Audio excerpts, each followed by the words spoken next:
If you like these videos, please check out my full course at www.lsat.totaltestprep.net with tons of clearly explained actual LSAT questions written by someone who's mastered test and helped others master it, and an evaluation period where you only pay if you want to continue. Alright, so in this video we're going to cover the flaw question. So what is the flaw question? So as usual, the question is, what do flaw questions ask for? So what does it mean to identify the flaw in an argument? How do these questions appear in the test, and how do we approach these questions? Okay, so in terms of basic information, the flaw questions basically ask you to describe the problem with the argument. So in evaluating legal reasoning and reasoning in general, and in responding to arguments in particular, you need to be proficient at identifying when the author makes a mistake. So all these questions are going to deal with arguments, because in order to figure out the flaw in an argument, there has to be an argument. The question will generally deal with one speaker, though there might be multiple perspectives.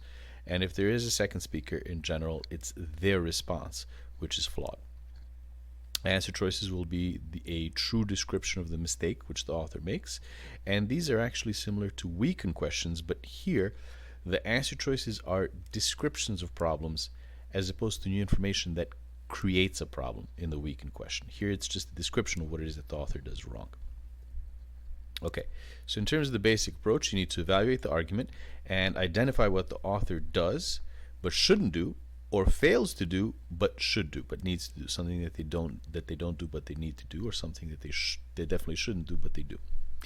So you're going to evaluate the argument by identifying the premises and the conclusion, and then you're going to look for a problem. A problem is anything which prevents or obstructs the author in getting from the premises to the conclusion. So you're looking for the problem. Now, you won't always be able to identify that flaw or problem, so you don't want to expect that you will be able to find it, but you always do want to look for it. Evaluating types to help with identifying the mistakes in reasoning. So evaluating the types is helpful in terms of identifying what are common variations. So being sensitive to different types of arguments is going to make it easier to recognize those problems. And we'll cover all of that in the videos and the exercises. You then need to go through the answer choices looking for the one which describes the flaw in the author's reasoning. So if you're not sure what the flaw is, evaluate each answer choice to see how well it matches up with what's going on in the argument. So like I said, the answer choices are going to be descriptions of problems. So does what the choice reference actually occur in the actual argument? Sometimes they may say that that the author does something which is a problem, but you look at it and actually the author doesn't even do that. It's a inaccurate description of what's going on.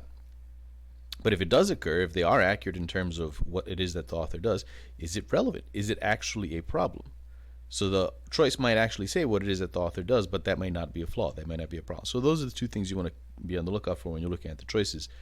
Are they accurate in terms of what they reference, and is it actually a flaw in terms of what they reference?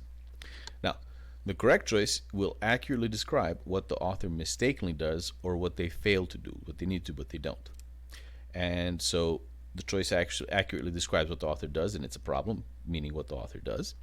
And the incorrect choice will describe a different flaw. So incorrect choices do generally describe flaws, but they'll be different flaws. And it's either something which doesn't occur in the argument, or it's not a problem for the conclusion if it does. And finally, the choices might be expressed more concretely or more generally.